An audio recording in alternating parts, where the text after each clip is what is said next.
Hello, cubs, and welcome back to the Cozy Den. We're here again at the Bee and Barb in Riften, so grab yourself a tankard of mead and pull up a bench by the fire as we continue our journey with The Crimson Dirks by Gathers the Coin. Book number 6. Edward taught Antonius the game he learned in Elsewhere, as Cassivel, Eliel, and Zaharia joined them at the table. A cloth stained with every conceivable colour of wine and spirit was placed over the top of the wood, allowing the bones and tiles to slide across its otherwise splintered face.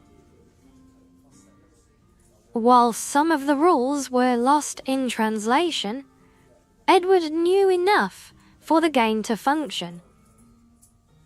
Moreover, if he were to bend said rules to his favour, his opponents would be none the wiser.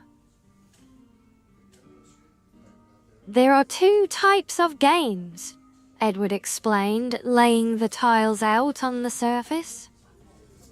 Those with perfect information, and those that are imperfect.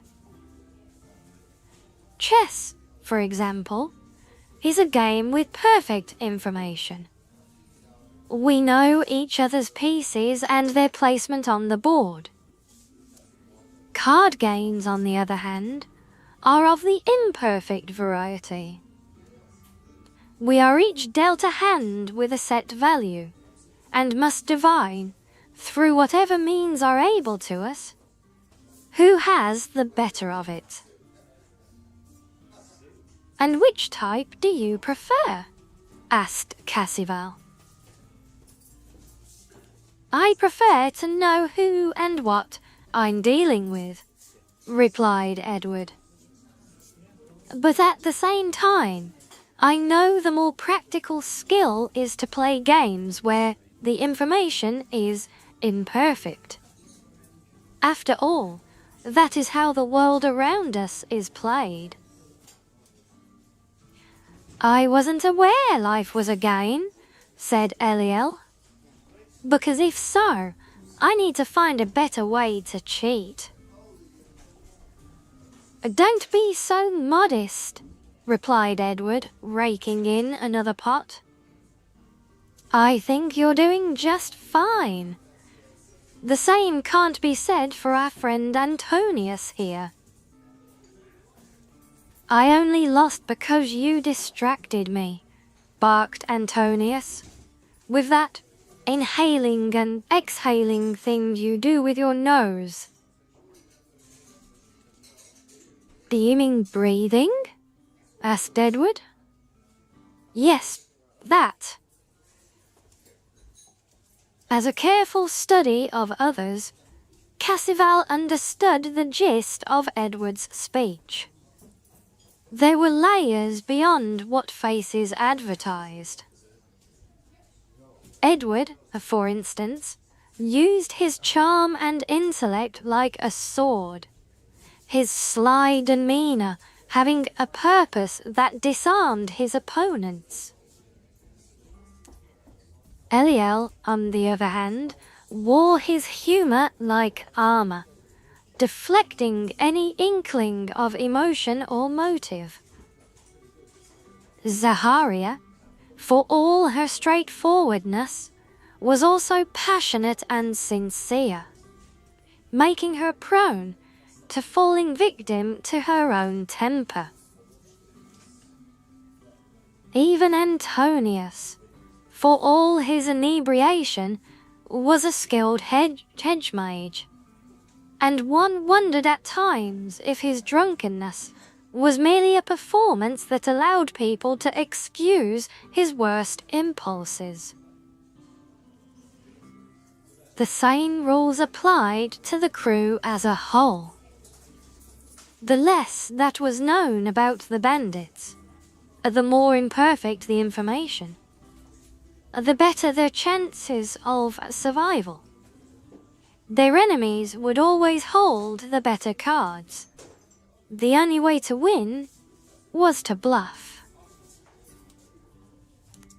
It's for this reason Cassival was uneasy about the last job.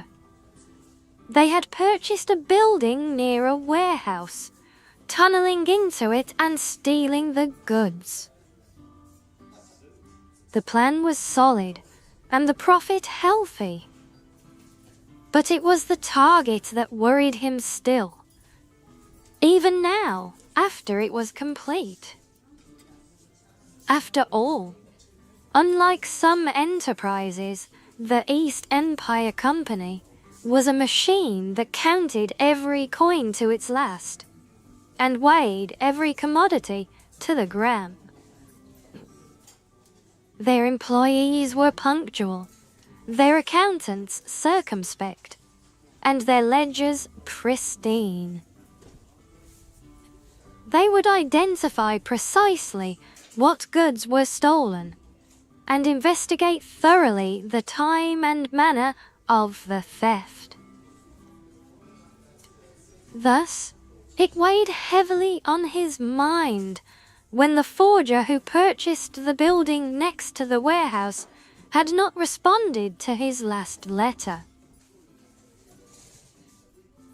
Cassival wrote the missive posing as a concerned relative, not wishing to betray any secrets lest the forger had been compromised. Another concern was news that the company had enlisted the help of the local guard captains in an effort to pool their information. With the added protection, caravans had been harder to sack, and with a more watchful eye on merchants, goods had been much harder to smuggle. As it turned out, it was possible to rob from the East Empire Company, but not without revealing some of their cards.